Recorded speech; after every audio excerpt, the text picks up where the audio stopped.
Hello everyone, मैं माया शर्मा माया study centre में आप सब लोगों का स्वागत करती हूँ। आज की क्लास में हम कक्षा 8 का अध्याय 1 यानी परिमेय संख्या जिन्हें इंग्लिश में रेशनल नंबर भी कहते हैं उसको स्टार्ट करेंगे। प्रश्नावली स्टार्ट करने से पहले यानी 1.1 स्टार्ट करने से पहले मैं आप लोगों को परिमेय संख्या का कुछ इंट्रोडक्शन यानी परिचय इनके बारे में बताऊंगी कि परिमेय संख्या क्या होती है, किनको परिमेय संख्या कह सकते हैं, किसको परिमेय संख्या नहीं कहते, परिमेय संख्या कैसे दिखती है, उन्हें किस रूप में लिखा जाता है, किस किस से मिलकर परिमेय संख्या बनती है, ये सब के बारे में जानेंगे। इसके बाद में हम ये भी देखेंगे कि हमारे जो प्रश्नावली करेंगे उससे पहले हमें कौन कौन से इम्पोर्टेंट पॉइंट होते हैं, जैसे कुछ अगर इन पॉइंट्स को अगर हम ध्यान से पढ़ लेंगे तो हमारे प्रश्नावली के आधे से ज़्यादा क्वेश्चन तो हम ऐसे सॉल्व कर लेंगे। अगर आप लोगों ने इन पॉइंट्स को अच्छे से पढ़ लिया, समझ लिया, तो ऐसे मान के चलो कि आप आधे से ज़्यादा यानी 99 क्वेश्चन इनके थ्रू ही सॉल्व कर सकते हैं। तो सबसे पहले हम देखते हैं कि परिमेय संख्याएं क्या होती है। मेरे ख्याल से आप सब लोगों को पता होगा कि परिमेय संख्याएं क्या होती है, क्योंकि पिछली क्लास में भी हमने पढ़ा है परिमेय संख्याएं क्या होती है। परिमेय संख्याओं के बारे में बताने से पहले मैं आप लोगों को बताऊंगी कि प्राकृत संख्या क्या होती है, पूर्ण संख्या क्या होती है और पूर्णांक क्या होते हैं, क्योंकि हमारी परिमेय संख्याओं के अंतर्गत एक नाम आएगा पूर्णांक। तो सबसे पहले हम देखते हैं प्राकृत संख्या क्या होती है। हमारे दैनिक जीवन में हम जो भी दिन में काम करते हैं तो हम कितनी बार नंबर बोल देते हैं ना, कुछ भी ये वो नंबर तारीख बोलते हैं, तो ये सब जो नंबर है ये सब क्या है, प्राकृत संख्या है। प्राकृत संख्या कहाँ से शुरू होती है, 1 से शुरू होती है, यानी 1 2 3 4 5 से लेके अनंत तक चलती है। इसी प्रकार पूर्ण संख्या, प्राकृत संख्या में क्या होता है, 1 से स्टार्ट होकर अनंत तक चलती है। अब पूर्ण संख्या क्या हो जाएगी, जैसे 0 है, जब इस 0 को भी 1 2 3 4 5 के साथ शामिल कर लिया जाता है तो ये क्या बन जाती है, पूर्ण संख्या यानी होल नंबर्स। पूर्ण यानी पूरी संख्या है जिसमें 0 भी शामिल कर लिया जाता है, लेकिन माइनस की संख्याएं नहीं शामिल करते। इसमें क्या होता है, 0 1 2 3 4 5 से लेके अनंत तक चलेगी। इसी प्रकार अगला हमारा आता है पूर्णांक यानी इंटीजर्स। अब पूर्णांक क्या होते हैं, अभी तो हम क्या कर रहे थे, 1 2 3 4 यानी प्लस की संख्या और 0 को शामिल करके पूर्ण संख्या बन रही थी। अब हम क्या करेंगे, 0 भी शामिल होगा, 1 2 3 4 5 से लेके अनंत तक चलेगा। इसके साथ साथ हमारे साथ माइनस के नंबर भी सामने आते हैं। हम जब काम करते हैं तो जो माइनस के नंबर है और प्लस के नंबर है दोनों को जब शामिल कर लिया जाता है तो वो क्या बन जाता है, पूर्णांक। जैसे मैंने यहाँ पे लिखा 1 2 3 4 5, ये तो क्या हो गया, प्लस का नंबर। इसी प्रकार ये अनंत तक चलेगा। इसी प्रकार मैंने लिख दिया -1 -2 -3, तो ये क्या हो गया, पूर्णांक। इस प्रकार क्या होता है, प्लस यानी धनात्मक संख्या और ऋणात्मक संख्या दोनों मिलकर क्या बनाती है, पूर्णांक। अब हमने जान लिया प्राकृत संख्या क्या होती है, पूर्ण संख्या क्या होती है और पूर्णांक क्या होते हैं। अब बारी आती है परिमेय संख्या की। अब हम देखेंगे कि परिमेय संख्याएं क्या होती है। सबसे पहले मैं आप लोगों को बताऊंगी कि परिमेय संख्या क्या होती है। जैसे मैंने यहाँ पे लिख दिया 2/5 या 3/8 या मैंने लिख दिया 2 या मैंने लिख दिया 4, तो ये सब क्या है, हमारी परिमेय संख्या है।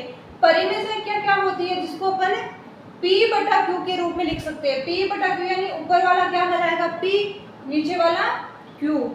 ये दोनों क्या होते हैं, पूर्णांक। या तो ऊपर वाला प्लस का हो सकता है या नीचे वाला माइनस का भी हो सकता है। दोनों माइनस के हो सकते हैं या दोनों प्लस के हो सकते हैं, कुछ भी हो सकता है। यानी P और Q क्या होंगे, दोनों पूर्णांक। हमें पता है पूर्णांक क्या होता है, तो P और Q हमारे क्या होंगे, पूर्णांक होंगे।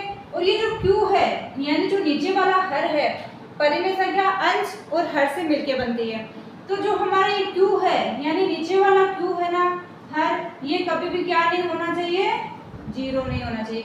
अगर यहाँ पे 0 है तो ये कभी भी परिमेय संख्या नहीं कहलाएगी। यहाँ तक सबको क्लियर हुआ। जैसे मैंने लिखा 0, अब 0 भी हमारा क्या है, एक परिमेय संख्या है, क्योंकि हम 0 को 0/1 0/2 ऐसे लिख सकते हैं ना, तो 0 भी हमारा क्या कहलाएगा, एक परिमेय संख्या कहलाएगा। अब जैसे आप लोग बोलोगे मैम यहाँ पे तो खाली 2 ही है, यहाँ पे केवल 4 ही है, तो ये परिमेय संख्या कैसे हुई। तो इसका सॉल्यूशन देखना, 2 को अपन 2/1 के रूप में लिखे, 4 को 4/1 के रूप में लिखे, तो ये हमारी क्या बन जाएगी, परिमेय संख्याएं, और इसके ऊपर संख्या के ऊपर कोई फर्क नहीं पड़ने वाला, क्योंकि 2 के अंदर 1 का भाग देंगे तो क्या आएगा, 2 बार ही जाएगा। तो 2 को 2/1 लिख सकते हैं, इसको परिमेय संख्या मानेंगे। अब जैसे हमारी डेफिनेशन, सीधी सीधी डेफिनेशन क्या कहती है, मैंने आपको समझा तो दिया परिमेय संख्या क्या होती है। अब थोड़ा डेफिनेशन क्लियर कर डेफिनेशन पढ़ लेते हैं। परिमेय संख्या क्या होती है, ऐसी संख्या परिमेय संख्या कहलाती है जिसे p/q के रूप में लिखा जा सकता है। मैंने भी आपको बताया कि p/q के रूप में लिख सकते हैं, जहां p और q पूर्णांक है। अब आप लोगों को ये पूर्णांक पता होना चाहिए, पूर्णांक क्या होते हैं। p और q होंगे हमारे क्या, पूर्णांक, तथा q बराबर 0 नहीं है। जैसे ये तो हमारा क्या होता है, बराबर है, क्यों बोल सकते किसी के वजह से मैंने लिखा 4 बराबर 4, यानी ये दोनों आपस में बराबर है। अब मैंने यहाँ पे लिख दिया, ये बीच में ये लगा दिया, इसका मतलब क्या है, ये दोनों इधर वाली क्या बराबर नहीं है, इसका मतलब क्या 4 5 के बराबर नहीं है। तो यहाँ पे क्या लिखा है, q नॉट इक्वल यानी 0, q बराबर 0 नहीं है। जैसे मैंने एग्जांपल लिए यहाँ पे -2/3, अंश है, हर है, पूर्णांक है, 2 पूर्णांक है, 3 भी पूर्णांक है, ये प्लस का ये माइनस का, p/q के रूप में लिखा हुआ क्या हो जाएगी, परिमेय संख्या। जैसे यहाँ पे 6/7 है, यहाँ पे 9/-5 है, ये सभी क्या है, परिमेय संख्याएं है। और एग्जांपल है जैसे 0, -2, 4 भी क्या होंगे, p/q के रूप में लिखी जा सकती है, इसलिए ये भी हमारी क्या कहलाएगी, परिमेय संख्याएं कहलाएगी। अब हम आगे चलते हैं, कुछ इंपॉर्टेंट पॉइंट्स है जो मैंने आप लोगों के लिए अलग से लिख के रखे हैं, ताकि मैं आप लोगों को इनको अच्छे से समझा के जब अपन प्रश्नावली करेंगे यानी हमारे एक्सरसाइज करेंगे तो आप लोगों को कोई भी दिक्कत नहीं आए। तो सबसे पहला हमारा पॉइंट क्या है, 2 परिमेय संख्याओं का योग भी एक परिमेय संख्या होती है। यानी जैसे आप 2 परिमेय संख्याओं को जोड़ेंगे तो उनका योग क्या होगा, उनको जोड़ने पे हमेशा क्या आएगी, एक परिमेय संख्या ही आएगी। जैसे अपन जोड़ के देखते हैं, जैसे मैंने जोड़ा a + b, अब मैंने ये जोड़ा a + b या c + b, कुछ भी करो, जैसे मैंने 2 परिमेय संख्याओं को डायरेक्ट परिमेय संख्या ही ले लेते हैं, 2/5 + 3/5। ये हर थोड़ा हम सेम लेके चलेंगे ताकि हमारी कैलकुलेशन थोड़ी फटाफट हो जाए। लेसन क्या आ गया, 5 को 5 से भाग करेंगे 1 को 2 से गुना किया 2, प्लस 5 को 5 से भाग करेंगे 1 को 3 से गुना किया 3 और 2 क्या हो जाएंगे 5/5 क्या आएगा 1, यानी 1 को 1/1 लिख सकते हैं, या 1 को कैसे भी लिखेंगे तो भी 1 ही आना है। तो इस प्रकार क्या सिद्ध हुआ कि हमारी क्या है, कोई भी परिमेय संख्या है, जब 2 परिमेय संख्याओं को जोड़ेंगे तो क्या आएगा, हमारी एक परिमेय संख्या ही आएगी।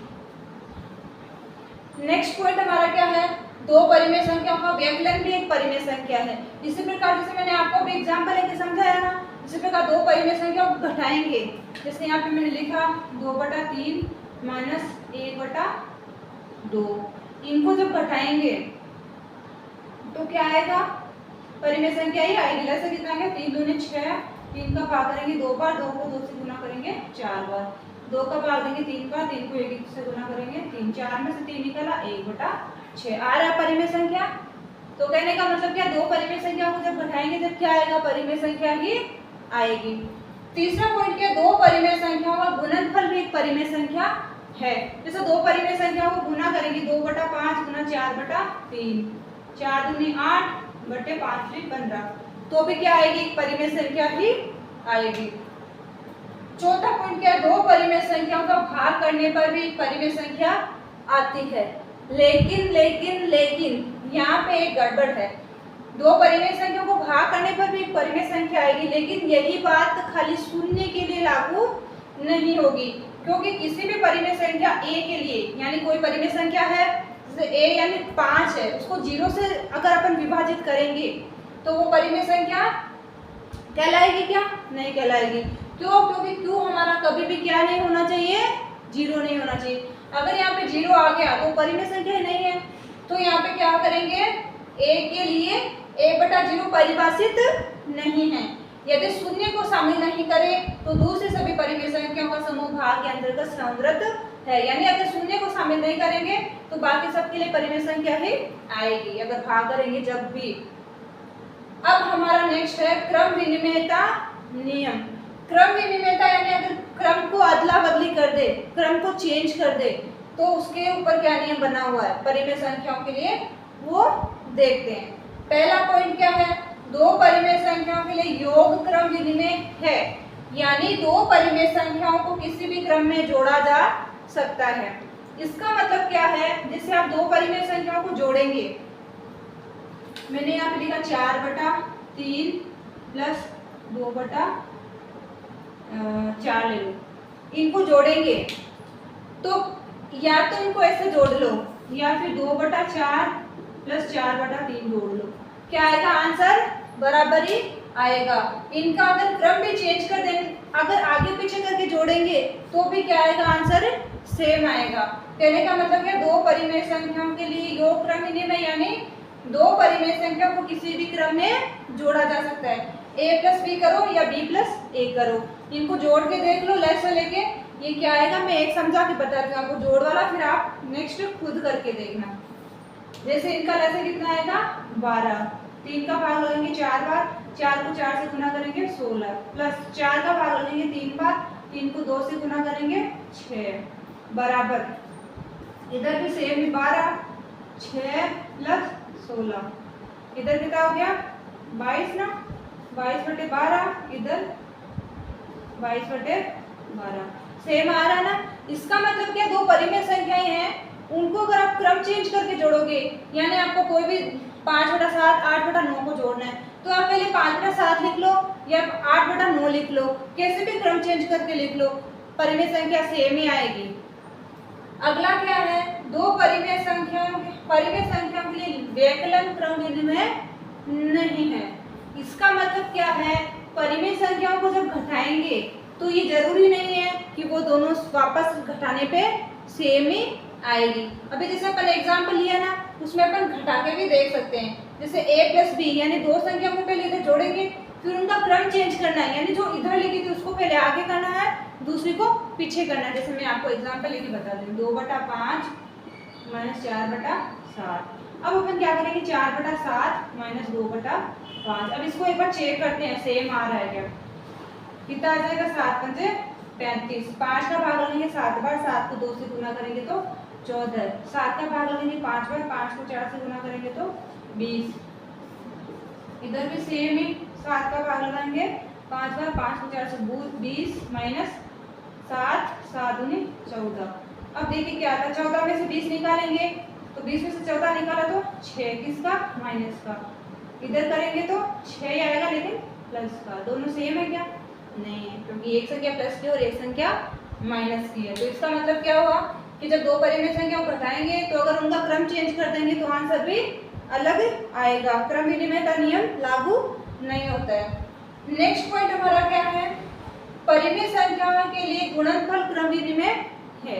इसका मतलब क्या है, जब दो परिमेय संख्याओं को गुणा करेंगे या तीन परिमेय संख्याओं को गुणा करेंगे तो उनका क्रम कैसे भी चेंज कर दो आप, कोई भी फर्क नहीं पड़ने वाला। जैसे मैंने यहाँ पे लिखा 4/5 गुणा 3/7 गुणा 2/3, इसी प्रकार इनको कैसे भी आगे पीछे कर लो, 2/3 गुणा 4/7 गुणा 4/5 लिया ना, 4/5 गुणा 3/7। अगर ये अंक चेंज कर दिए तो फिर आंसर तो चेंज आना ही है, अंकों को चेंज नहीं करना है, खाली क्रम को चेंज करना है।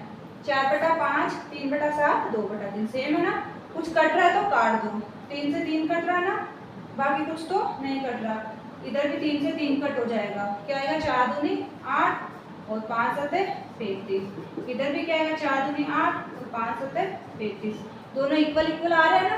इसका मतलब क्या है, परिमेय संख्याओं के लिए गुणनफल क्रम विनिमय है, यानी क्रम चेंज करके भी गुणा करेंगे तो भी आंसर क्या आएगा, सेम ही आएगा।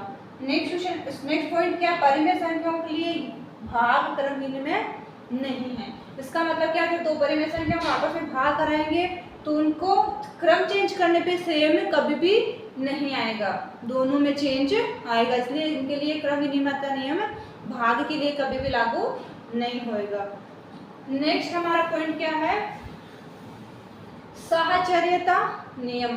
अब साहचर्यता नियम क्या बोलता है, तीन परिमेय संख्या a, b और c के लिए a प्लस ब्रैकेट में b प्लस c इक्वल में a प्लस b प्लस सी।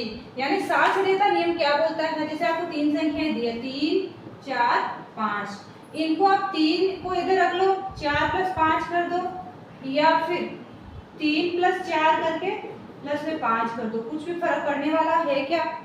नहीं पड़ने वाला, क्योंकि 3 प्लस में है, इधर 5 और 9 और 3 12, इधर भी 3 और 4 7 और 5 12, सेम ही आ रहा है। साक्षरता नियम क्या बोलता है, तीन परिमेय संख्याओं को जोड़ेंगे, जब परिमेय संख्या हमें दी है, उनको ऐसे ए बी से तीन संख्याएं हैं, उनको ए को चाहे बाहर रख के बी और सी को जोड़ लो तो भी सेम ही आएगा, या बी को बाहर रख के ए और सी को जोड़ लो, कैसे भी अगर ऐसे जोड़ेंगे दो दो को या एक को, कैसे भी आगे पीछे करके जोड़ेंगे तो क्या आएगा, सेम ही। साक्षरता नियम क्या बोलता है, इस प्रकार आएगा। नेक्स्ट पॉइंट हमारा क्या है, परिमेय संख्याओं के योग के लिए शून्य एक तत्समक कहलाता है। परिमेय संख्याओं के योग के लिए शून्य हमेशा क्या कहलाएगा, एक तत्समक कहलाएगा। नेक्स्ट क्या है, परिमेय संख्याओं के लिए एक गुणात्मक तत्समक है। एक गुणात्मक तत्समक कैसे हुआ, क्योंकि किसी भी परिमेय संख्याओं को एक से गुणा करेंगे तो हमारे पास में हमेशा क्या आएगी, वो परिमेय संख्या ही आएगी। तो आप ऐसे 4/5 गुणा 1 कर लो, या 1 गुणा 4/5 कर लो, बराबर है ना। इसका मतलब क्या हुआ, ये क्या कहलाएगा, गुणात्मक तत्समक कहलाएगा। नेक्स्ट क्या है, a/b का योज्य प्रतिलोम -a/b है, और -a/b का योज्य प्रतिलोम a/b है। योज्य प्रतिलोम क्या होता है, जैसे कोई भी परिमेय संख्या है, अगर आपको वो प्लस में दी है तो वो क्या हो जाएगी, माइनस में हो जाएगी, और अगर पहले से कोई संख्या माइनस में दी है तो वो किस में हो जाएगी, प्लस में हो जाएगी। जैसे आपको यहाँ पे दिया a/b का योज्य प्रतिलोम क्या हो जाएगा, -a/b, और -a/b अगर दिया है तो उसका योज्य प्रतिलोम क्या हो जाएगा, a/b। एग्जाम्पल के तौर पे मैंने लिखा 2/5, तो उसका योज्य प्रतिलोम -2/5। अगर -2/5 दिया तो योज्य प्रतिलोम क्या हो जाएगा, +2/5। नेक्स्ट और लास्ट पॉइंट हमारा क्या है, एक परिमेय संख्या c/d दूसरी शून्येतर संख्या a/b का व्युत्क्रम अथवा गुणात्मक प्रतिलोम कहलाती है। जैसे आपको दो संख्या दी है CD और AB, इसमें यहाँ पे हमारा 4/5। अब इस 4/5 का व्युत्क्रम यानी उल्टा क्या हो जाएगा, 5/4। तो इनका बराबर यानी इनको सोल्व करने पे क्या आएगा, हमेशा एक अगर आएगा तो वो क्या हो जाएगी, गुणात्मक प्रतिलोम कहलाएगी। उनका सोल्व करने पे, व्युत्क्रम करके सोल्व करने पे क्या आना चाहिए, एक आना चाहिए। इनको सोल्व करेंगे तो क्या आ रहा है, एक आ रहा है। तो इस प्रकार वो क्या कहलाएगी, गुणात्मक प्रतिलोम। यहाँ तक मेरे ख्याल से सबको अच्छे से क्लियर हो गया होगा। यहाँ तक सबको क्लियर हो गया तो मेरे ख्याल से मेरे को आपको एक्सरसाइज कराने की भी जरूरत नहीं पड़ेगी। आप इन पॉइंट्स को अच्छे से समझ लेंगे तो आप एक्सरसाइज को यानी प्रश्नावली 1.1 को खुद ही फटाफट पूरे क्वेश्चन सॉल्व कर लेंगे। चलिए देखते हैं प्रश्नावली 1.1 का पहला क्वेश्चन। प्रश्नावली 1.1 का पहला क्वेश्चन स्टार्ट करते हैं। पहला क्वेश्चन क्या बोल रहा है, उचित गुणधर्मों के उपयोग से क्वेश्चन को हमें सोल्व करना है, यानी कि उसमें कौन सा गुणधर्म लगेगा। अभी अपन ने पीछे जो पॉइंट्स पढ़े थे उसमें पढ़ा था ना, क्रम विनिमयता नियम, साक्षरता नियम, तो इसमें कौन सा नियम लगेगा, क्रम विनिमयता नियम। तो इसमें लिखो क्रम विनिमयता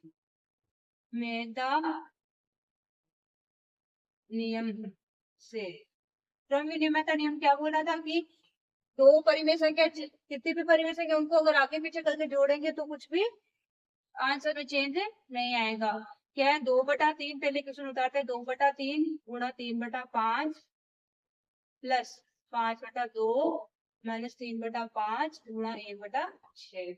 अब इसमें देखिए आप लोग, यहाँ पे दिया है 2/3 3/5, फिर प्लस करना है 5/2, फिर माइनस करना है 3/5 और 1/6, यानी ये तो क्या है, एक ही है, गुणा में है।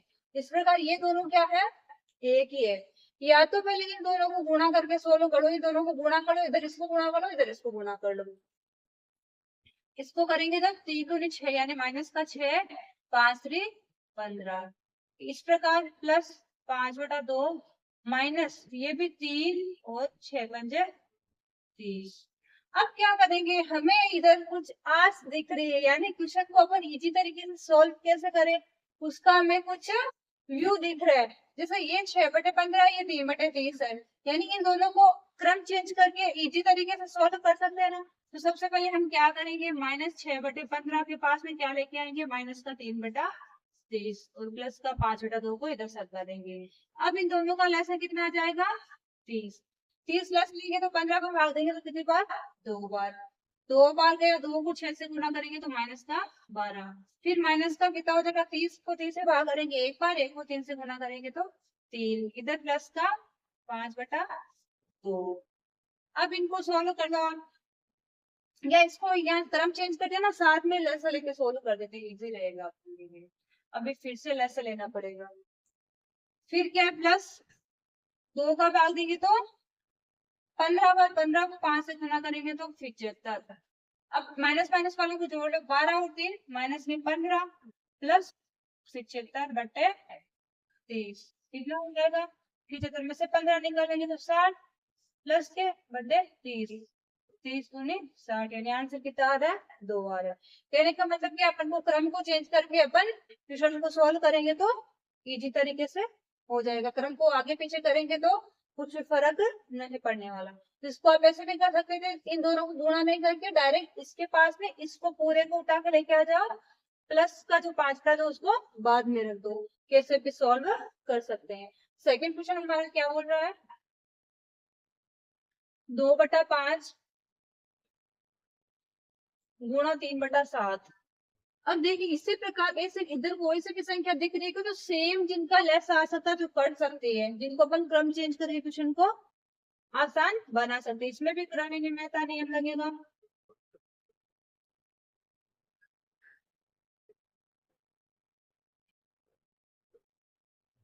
तो क्या करना है, 2/5 गुणा -3/7। इसी प्रकार इसको लेके आएंगे तो प्लस 1/14 गुणा 2/5 माइनस इधर 1/6 गुणा 3/2। देखो मैंने इसको आपको वैसे करके बता दिया, इसको मैं जैसा है वैसे करके बता रही हूँ। अब क्या है, 3 गुणा 2 यानी 6 माइनस 2/7 × 5 प्लस 2/4 70 माइनस 3/12। अब सबसे पहले क्या करो, इन दोनों का लसा लेके सोल्व करो, क्योंकि वो 12 आ रहा है, ये 35 और 70 दोनों का लसा आ जाएगा। दोनों का लसा कितना आया, 70। 2 का 35 का भाग लेंगे 2 बार, 2 को 6 से गुना करेंगे तो 12 प्लस 70 का भाग लेंगे एक बार, 1 को 2 से गुना करेंगे तो 2। इधर माइनस का 3/12 चलेगा। ये देखो कितना हो गया, 12 में से 2 निकाला तो 10, 10/70 माइनस 3/12 बराबर, ये 1 0 से 1 0 कट हो गया, ये कितना आ गया, 1/7 माइनस 3/12 बराबर 7 और 12 का लसा कितना आएगा, 12 से 84। 7 का भाग लगाएंगे तो 12 बार माइनस का 12 माइनस 12 का भाग लगाए 7 बार, 7 को 3 से करेंगे तो 21। इसका कितना हो जाएगा, 2 और 1 3, 2 और 1 3/84। ये माइनस माइनस प्लस हो जाएगा, लेकिन माइनस ही आएगा। ये 3 से कट रहा है ना, 3 एकम 3 3 एकम 3, ये 3 से 3 दूनी 6 8 भी 24, यानी माइनस का 11/22। आया सबको समझ में, क्लियर हुआ यहाँ तक। इसको क्या करना है, पहले इनका क्रम चेंज कर देना है, क्रम चेंज करके इनका लेसे लेके सॉल्व करना है। नेक्स्ट क्वेश्चन क्या है हमारा, इनका गुणात्मक प्रतिलोम निकालना है। गुणात्मक प्रतिलोम मैंने आप लोगों को क्या बताया था, कोई भी संख्या अगर परिमेय संख्या है वो अगर प्लस में है, सॉरी योज्य प्रतिलोम है। सेकंड क्वेश्चन में क्या है, योज्य प्रतिलोम। कोई भी संख्या अगर प्लस में है परिमेय संख्या तो उसका योज्य प्रतिलोम क्या हो जाएगा, माइनस हो जाएगा। तो माइनस में उसका प्लस में। मैं आप लोगों को ये क्वेश्चन पहले से उतार के सोल्व करवा रही हूँ, क्योंकि अपन के पास में डिजिटल बोर्ड नहीं है, इसलिए अपन पहले से 2 2 4 4 क्वेश्चन को जितना बोर्ड पे आ रहा है उतना उतार के सोल्व करवा रही हूँ, ताकि बार बार बुक को उठाना रखना नहीं पड़ेगा। तो इसका योज्य प्रतिलोम क्या हो जाएगा, -2/8। इसका क्या हो जाएगा, 5/9। इसका क्या हो जाएगा, देखिए इसको ध्यान से देखना, इसमें आप लोगों को क्या कंफ्यूज किया गया है। यहाँ पे देखिए माइनस है तो ये माइनस माइनस दोनों कट के ऑलरेडी ये संख्या क्या हो जाएगी, प्लस की है। कहने का मतलब क्या है, 6/5 क्या है, प्लस का है। ये दोनों को माइनस माइनस दिया, इसका मतलब ये प्लस की है क्योंकि दोनों कट हो जाएंगे। तो योज्य प्रतिलोम क्या हो जाएगा, माइनस का 6/5। 2/9 का योज्य प्रतिलोम माइनस का 9 है, इसलिए प्लस का 2/9। 19/6 का क्या हो जाएगा, माइनस का सॉरी 19/-6 तो 19/6। अब करेंगे क्वेश्चन नंबर 3।